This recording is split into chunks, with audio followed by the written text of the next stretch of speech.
was sitting on the edge of the bed. I was like, Adam, get the nurse in here. I'm like, I'm going to have this baby. Like, this baby's coming. Get the nurse in here now. Wow. So he phones the nurse through the call button.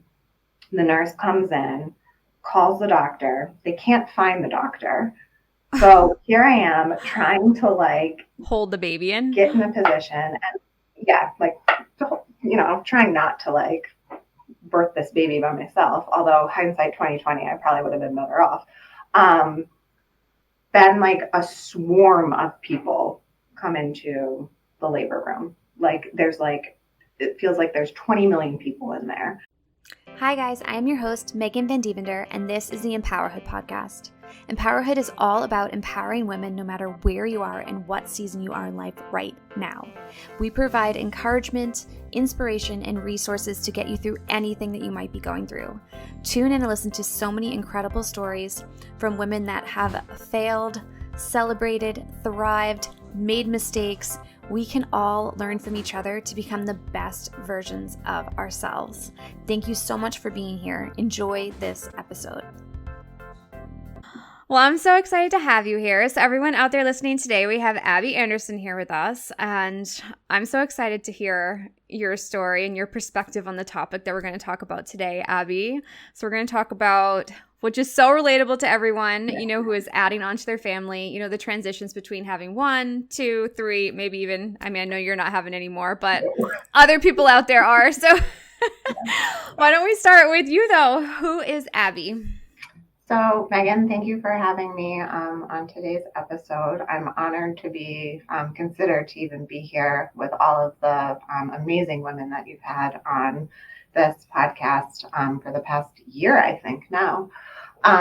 But everyone out there, my name is Abbie Anderson. I am a full-time working mom with 3 kids under the age of 7.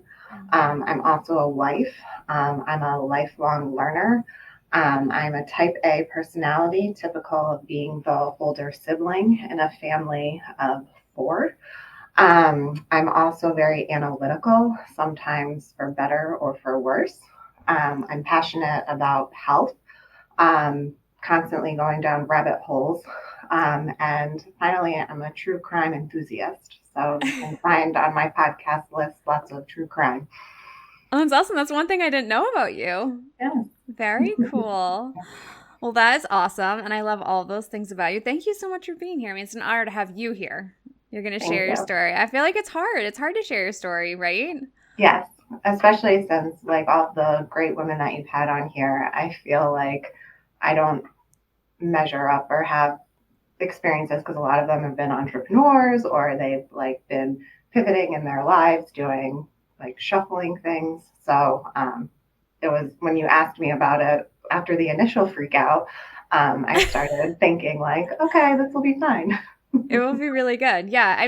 We're all unique in our own ways, but I feel like you're very like a constant and I love that. And that's why I kind of want to talk to you about like your perspective on, what was it like, so tell us a little bit about your kids first, I guess. So you have 3 kids, right? Yes, I have 3. My oldest is William. He is 6.5. My middle is Nicholas. He is 3.5. And my youngest and last child is Caroline, and she just turned 17 months. Okay.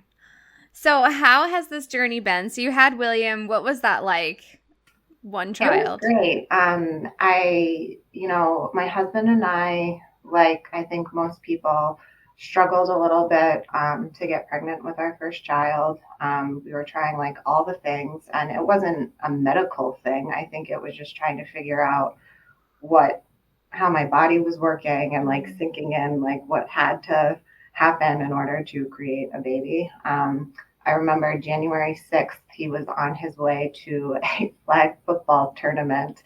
And for whatever reason, I don't know why, I decided to take a pregnancy test, fully expecting it to be negative because the month prior, I was taking test after test because my period was not coming, but like all the tests read negative. So I had no idea what was happening. Yeah. And then when it said pregnant on it, because I had to have the digital pregnancy test because I didn't trust the I was like, whoa. And I ran upstairs and was like, guess what? And he was like, oh my God. And then it was like, all right, have fun at your flag football team. Like, don't tell anyone. It's way too early. Don't tell anyone. Yeah.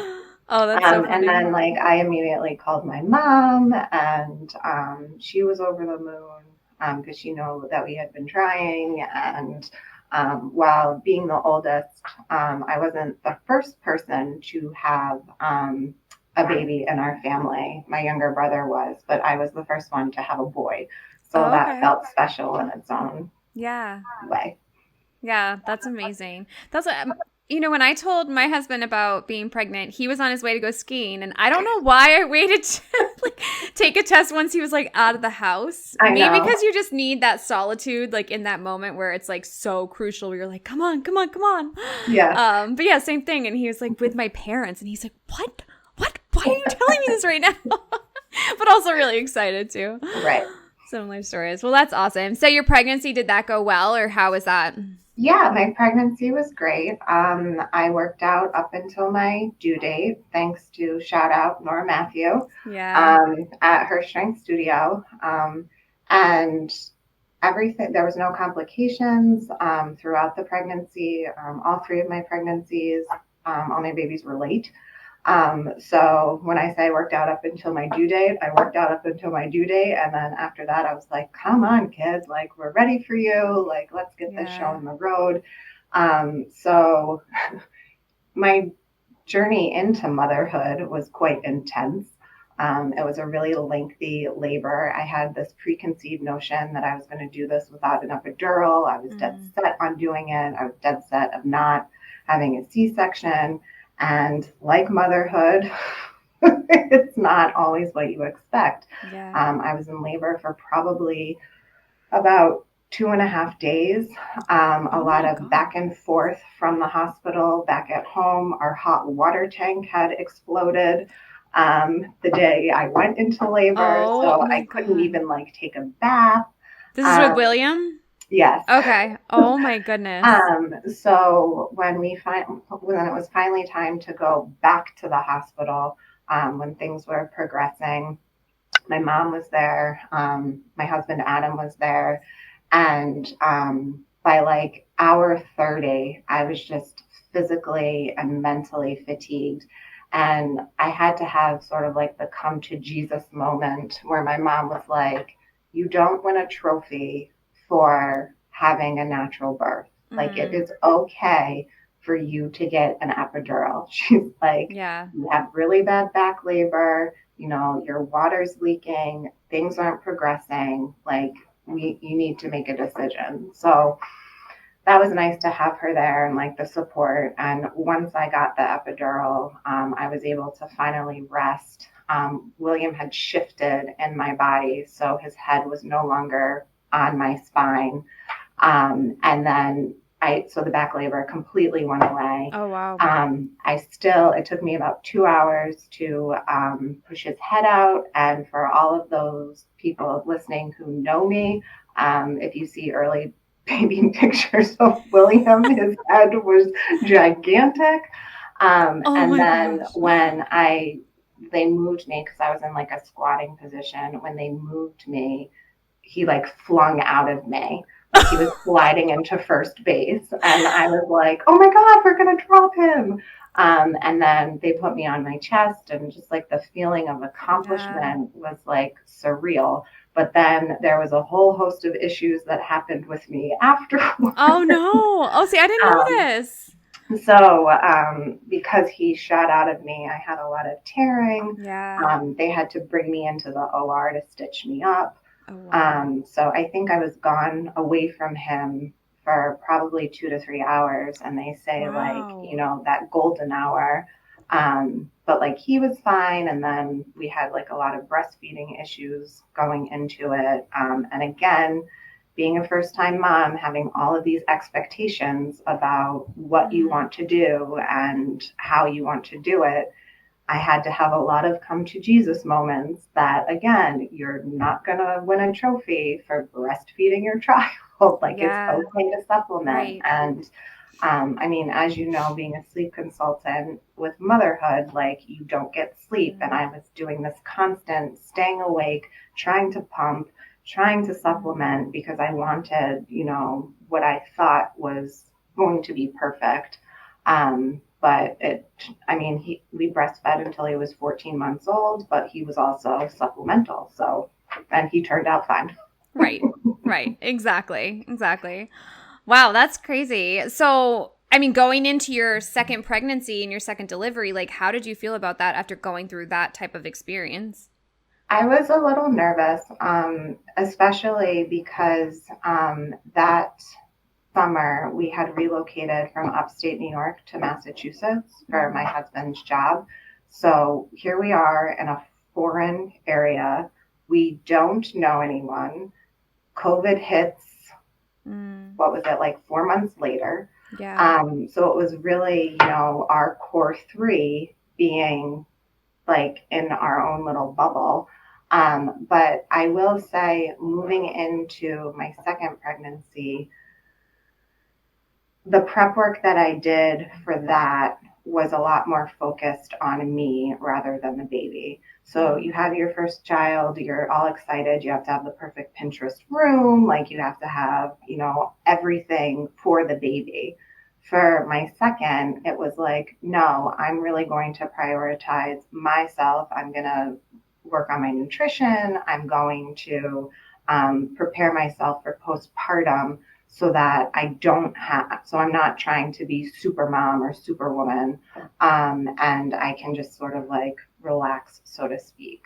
So my mindset going in was a lot different. I did a lot more reading up on like holistic things. And, I worked out again for the most part of my pregnancy. At that time, Nora had live streamed all of her classes, so I was able to participate in those and do like her pregnancy program via online, which was great. But again, finding the time and energy to do that as you have a 2.5-year-old running around and you're working full time at home with no support. Yeah. That was like sort of like a mind shift too. Okay. Yeah, I was going to ask you. So, I mean, it's like when you're pregnant with your first baby, your attention is more on the baby and like material things, which is weird because you have the time to focus more on yourself. But I just think what our world puts out there that's important that you actually don't even need to have a baby. It's great. It's luxuries, right? It's beautiful and wonderful and does help, but you don't actually need those things. But when we have that time, we don't really focus on our, pelvic floor and our nutrition and all this stuff. And then when you get to your second child, which I don't have a second child, but if I was to have one, I think I would focus on those things too. But then you don't have as much time. So how did you prioritize those things within your pregnancy of your second child? So, obviously we only had the one child, so it was a lot easier for my husband to like help because he was only focusing on one child. I had worked with a woman right after William was, I think, 16 months on nutrition, and she was running like a WebEx course on postpartum things. So I think once a week there was like a webinar where like there were a bunch of moms doing this nourishing motherhood course. So I was able to do that at night while William was in bed. I also, just made the time and said, this is where I'm going to focus my time on, and can you help me? And luckily I had a supportive husband who was like, yeah, you do you. Yeah, that's huge. So really like asking for help and making the time. Right. Which, I mean, I feel like when it comes to our health and taking care of ourselves, you have to do that, right? Because we all have the same 24 hours. So you really have to find that time to whatever food prep or, join a group. Yeah. Okay. Wow. That's great. So you have your second child. Was that delivery better? Yes. Okay. That was, again, there were a lot of come to Jesus moments with that. He was also late. I had I had to get induced, which I was not crazy about. So because of that quote unquote intervention, I had asked, instead of, doing the Pitocin, can we just do the Pitocin and not break my water and see what happens? So luckily the OBGYN was on board with that. But then we got into the hospital, I think at 9:30, and they were turning up the Pitocin and they're like, how do you feel? I'm like, fine. I don't feel like anything's happening. So they're like, okay. So then about 4 p.m., the OBG was like, I think if you break your water, things will start progressing. And so I was like, again, speaking to the nurse, having a come to Jesus moment, being like, all right, I don't want to, it's boring being in the hospital when you're not in labor. It's what do you do? Yeah. And because it was COVID and all the precautions, it's not like I could go out for a walk or walk around the unit to occupy my time. So they broke my water, and it went from 0 to 60 really fast. Wow. And I remember just having music playing. It was very zen. I had a great nursing team who was all about, really focusing on my breath and how to push with the contractions. And I went up to go to the bathroom, and I got up and I was like, I think the baby's coming. And they're like, no. I was like, okay, well, I'm either going to poop or I'm going to have a baby. Something is happening.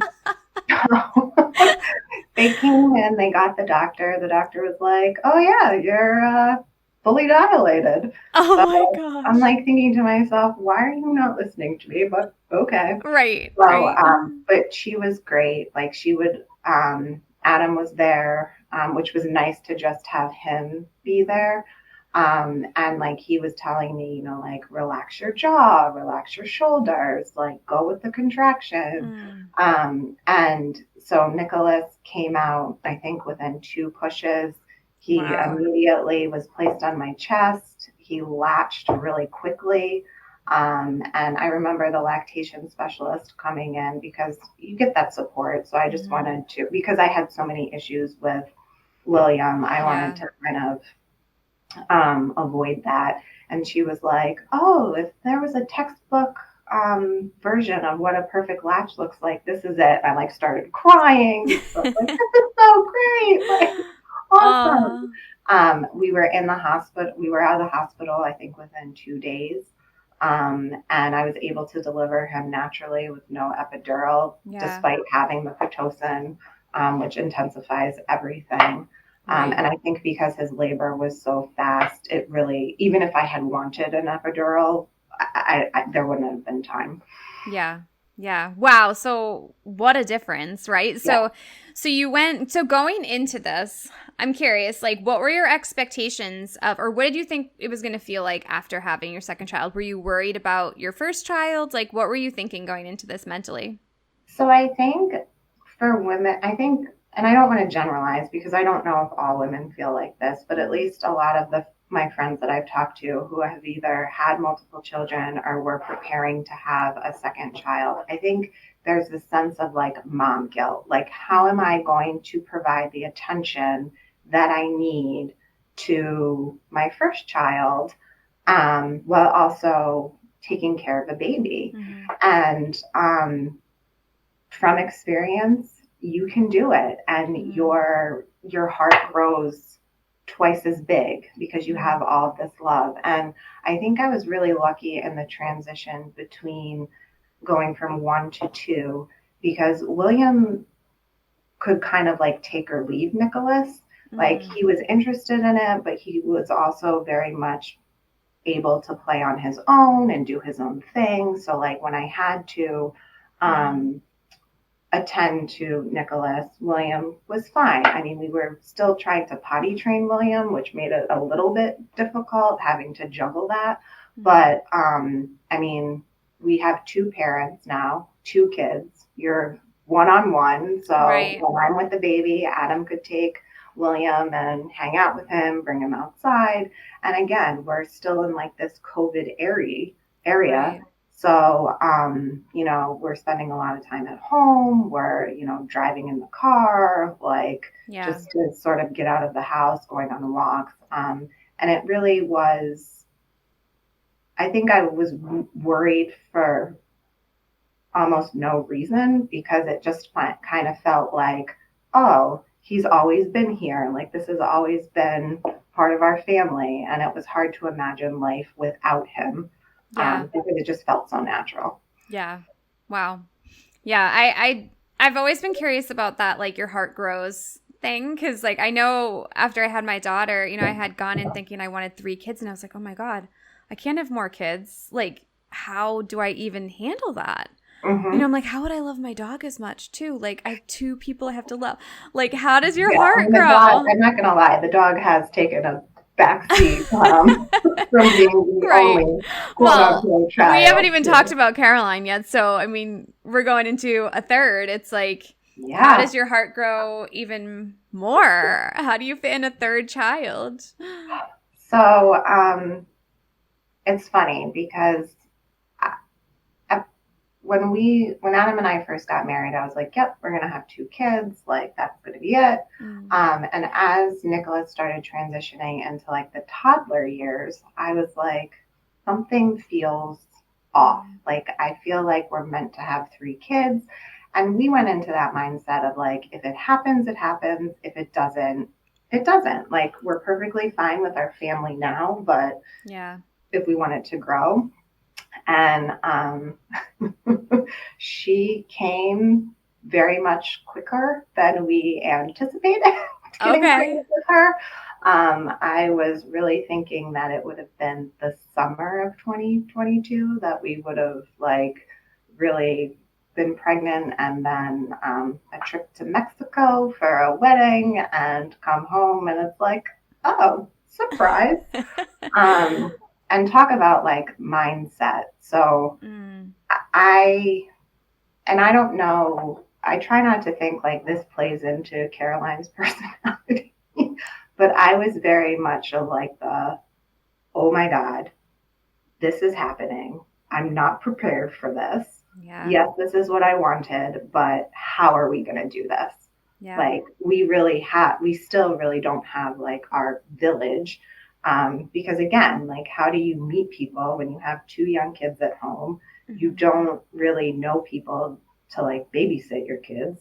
So it was like, wow, like, okay, well, we're doing this. And again, her pregnancy, besides like being extremely exhausted because you're chasing around 2 kids, Yeah. one was Nicholas was still breastfeeding up until he stopped. And it was because I got pregnant, unbeknownst to me. Chasing him around because he's only a year and a half at this point. Right. Still working full time. Yeah. And then feeling nauseous like all day, no matter what I did to like eat or ease it, but like just not feeling great. Yeah. And it's actually funny because, and I'm sure William will never let me live this down, but Easter Sunday, like it had just sort of snuck up on me. So there was like minimal Easter baskets. I don't even think Nicholas had an Easter basket. That's how You were so sick. Yeah. And he was like, and I was like on the couch the entire day. And a couple days after, William was like, Mom, remember that time when the Easter Bunny gypped us and he didn't leave us eggs? Great. So again, trying to like figure out what to do while you're pregnant with like 2 young children. Yeah. And feeling so crappy. I mean, I remember that feeling. It's unlike any other sickness. Right. Yeah. And like I said, all my kids were late, but she took the cake with lateness. No way. So, Your third? The third one, which is like unheard of. Right. Like they always say like kids end up like coming earlier or easier. And nope, she was perfectly happy in the womb. Wow. Again, I worked out pretty much throughout that pregnancy, probably stopped around 35, 36 weeks, just because it was getting really like hard to move. And because being in Massachusetts, I was going to like another gym and I was doing personal training with someone like I trusted, but like my body was just kind of like, okay, you need to rest. Yeah. So I listened to my body. They also started talking about induction, and I was like, come on. But this time, being the third, I kind of pushed a little. I was like, my kids have always come a week late. Can we push this off, or like, and talk about induction when it's past the 1 week mark? So I was having contractions. I was like, okay, this is great. I called my mom because our backup plan had the two of them had COVID. So they like couldn't come if something happened. So my mom ended up coming, and my poor mother was there for like almost a week and a half with like nothing happening. Oh no. So it was nice to have, the extra help, but at the same time, like I had ended working, like I was taking my maternity leave without a baby.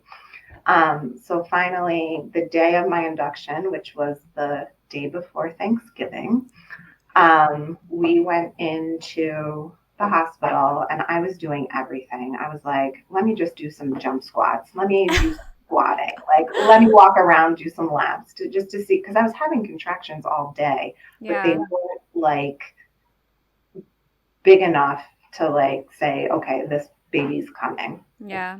So we went in, they did. This time I had asked, okay, instead of doing the Pitocin, because I'm already having contractions, can you just break my water and see what happens? And they're like, well, we don't really like to do that because risk of infection. And if you don't, so I was like, okay, fine. Well, then just start me off with the Pitocin and we'll see. And hopefully like my body will naturally react to the Pitocin and we can be done with it.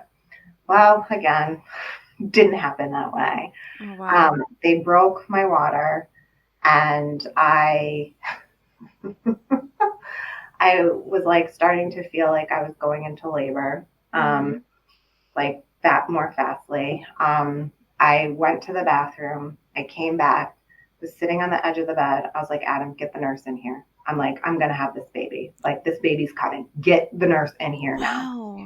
So he phones the nurse through the call button. The nurse comes in, calls the doctor. They can't find the doctor. So here I am trying to like hold the baby in, get in a position and trying not to like birth this baby by myself. Although hindsight 2020, I probably would have been better off. Then like a swarm of people come into the labor room. Like it feels like there's 20 million people in there. Who are these people? They're like the nursing staff. I think they had like the PA in there. Like, I have no idea. There's just a lot of people in here. Wow. And the doctor comes in and she was like, okay, people can start shuffling, but everyone's in there. They're like yelling at me to push. I'm like trying to get into my zone. It's not coming. Like, this is not Zen. Wow. And I'm pretty sure at one point I was like, get this effing baby out of me. And I probably scarred women like that were also birthing at the same time with me, like screaming. I'm pretty sure the doctor's like elbows were like in me because when she came out sunny side up, so she was in the wrong position. Yeah. So she comes out, they place her on my chest, and then all of a sudden I see someone come in and clip the umbilical cord. And I'm thinking to myself, wait a minute. First, we said my husband was going to do that. And second, I said I wanted that like time on the chest before we cut her off of me. Yeah. Well, Megan, she came out not breathing. And nobody told me anything. What? And I'm like looking at Adam. And we also didn't find out what we were having. for our third one. We wanted it to be a surprise. Yeah. So I have no idea if this baby is a boy or a girl. I have no idea that she's not breathing. So they like brought her over to the pram, and fortunately enough, I think within like 30 seconds, they got her to, breathe on her own. Yeah. And the doctor thought that it was potentially because of how quickly she came out, that she was just sort of like stunned and like her body just didn't function. Yeah. So then they were saying, okay, well, we have to bring her up to the NICU do like all this testing, and this is going to take 2 hours. And I'm thinking, great. I'm like, now my breastfeeding journey is like not going to be what I want it to be, because I'm not going to have the baby like in my arms. Yeah. So Adam was able to go up with her to the NICU. It was 20 minutes that they came, and they brought her down. They said all of her tests came back fine, like she was perfectly healthy. It was just sort of like this fluke that she wasn't breathing. Yeah. So they're finished working on me. They get me, and so she was born on Thanksgiving morning at Oh my gosh. 5 o'clock in the morning. And ironically, 38 years prior, my husband was born on Thanksgiving. No way! So it was kind of like this weird thing. Like, so do they share a birthday, or they share a Thanksgiving birthday? Because Thanksgiving's on different dates. Yeah, so they don't share a birthday. So originally they were going to be, I was going to be induced on his birthday, and then they changed it. So his birthday is November 22nd, and hers is the 24th. So they have like a 2-day difference. Oh, that's awesome. So they go to bring me into the postpartum room, and I'm in the wheelchair. They bring me in, and they're like, okay, get up. And I get up, and Megan, I can't walk. Oh. I'm like, what is happening? So they thought I broke my pelvis. So they had like the PT consult. And again, me trying to be the hero and like in my holistic health journey, I'm like, no, I don't need any pain meds after this. Like, I'll be fine. Well, the Advil came real quick after that. And were you in pain? Were you feeling pain, or did it just feel like childbirth pain? It just felt like childbirth pain. But like when I went to try to go walk, like my legs didn't move, and like I couldn't, so I had to like go backwards and like shimmy like an old lady. So wait, what was it? I think it was just the trauma of like them trying to get her out and into a position for her to be birthed, like not sunny side up. Right. So luckily no broken pelvis, but for knowing that this was going to be my last pregnancy, my last, experience in childbirth, it was a doozy. Seriously. Wow. Yeah, because I mean, we worked together for months after. I remember you being like, yep, my pelvic floor went, really took a beating. I didn't know, that many hands and arms were in there. Yeah. Wow. All up in the biz. Had to go out with a bang. With a bang.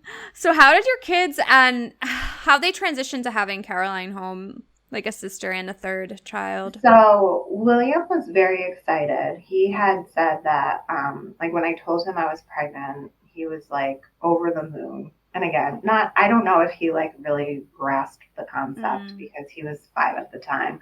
But when we would ask him like, oh, what do you think mommy's having, a boy or a girl? And he's like, I think I'm getting a little sister.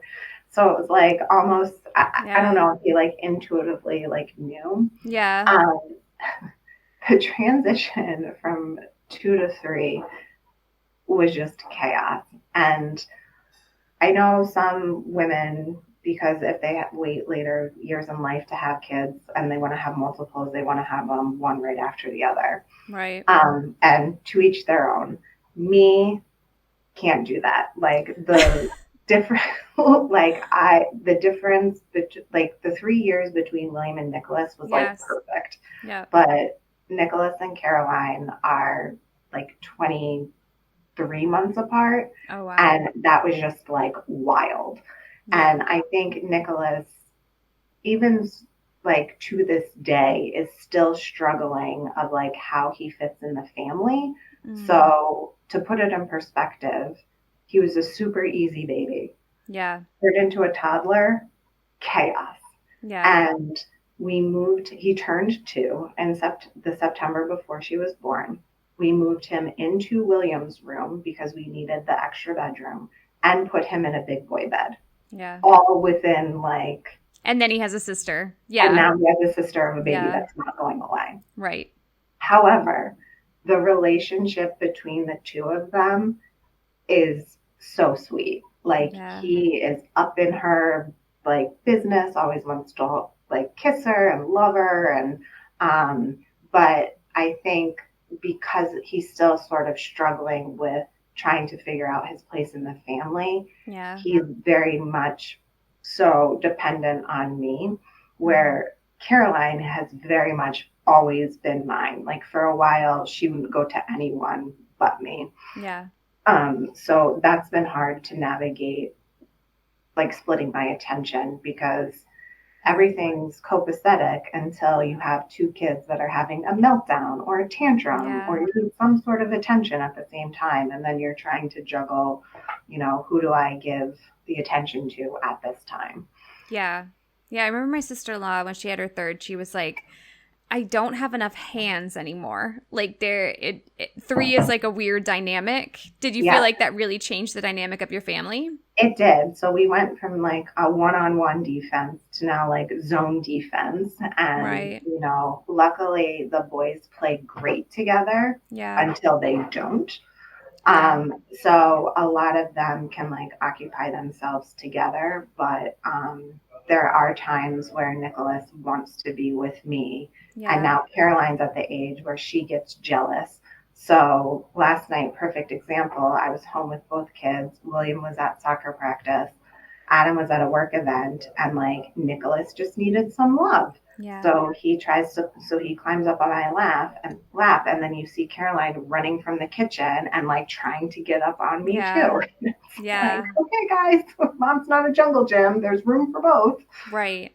Right. So. I mean, how do you tackle that? And you said like Nicholas is finding a hard time like finding his place in the family. Like, what do you do to kind of help him with that, I guess? I try to be more in tuned to him and try to give him separate one-on-one attention when I can. And not necessarily dismiss him in like when he starts crying. So part of how I even met you was Caroline was a horrible sleeper, and Nicholas's sleeping habits totally went out the window. So that's how we met when we started working together. Right. And so when he wakes up, he's like not necessarily bright-eyed and bushy-tailed. And while I'm trying to get things ready for work and to get out the door, he usually wants to be held. And so I have to make it a point to give him that time because I know he needs it. It's him saying, Mom, I need some love. I need you. And while it doesn't necessarily fit into my schedule of timing, like I know that's what he needs. And I'm not going to lie, it's not always easy. Sometimes I'm like, dude, like I can't right now. You need to just chill out. But oftentimes I try to make it a point to acknowledge him and what he's feeling. And, as bad as it sounds, leave Caroline screaming in the corner. Well, you're only one person, right? I mean, and as a mom, you kind of have to acknowledge that too when you have more than one, I'm sure. So, I mean, advice for moms out there that are adding on to their family? It's going to be chaotic. There are going to be times where you feel like you don't have it together. But then there will be times that you're going to be killing it. And, everything's a season. Your heart will grow. You will not be neglecting your other children. There's just more room for love. And they're now at the age where seeing them interact together is awesome. Like the boys roughhouse all the time, and you'll see Caroline, she'll like run in and she'll throw herself into the wrestling match, and like her laugh and her giggle and the boys' laughs and their giggles. It's awesome to watch. And I'm looking forward to like watching them grow up and hopefully be as close as my brothers and sisters are. Yeah.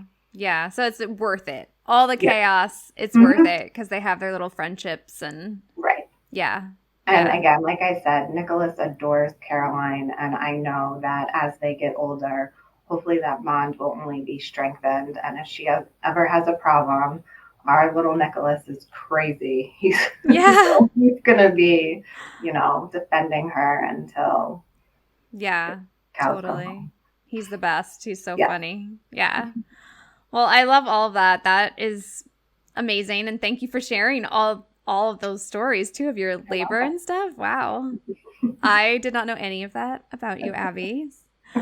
And I think it's so important to see that like everything can be different. And like you said, Mhm. like it's not always as planned, but look, it all worked out, right? Right. Like they're all healthy, happy. Mhm. Yeah. So thank you for sharing that. It You're was welcome. incredible. I appreciate it. Anything else you want to add, Abbie, to anybody out there listening today? I don't think so. I mean, I think a big theme throughout this podcast has been, allow yourself grace. Yeah. Like I said, there's going to be times where you feel like the sky is falling, all three, or depending on how many kids you have, Yeah. are all falling down at the same time. But, take a deep breath. You got this. They're your kids, and Yeah. ask for help. And, we also worked one on one together, and that was a major theme through our work together. And while Yeah. it is still difficult for me to ask for help, because I want to be able to do it all and have that like super mom Yeah. power, it has been helpful to me mentally when I've asked and leaned on other people when I need it.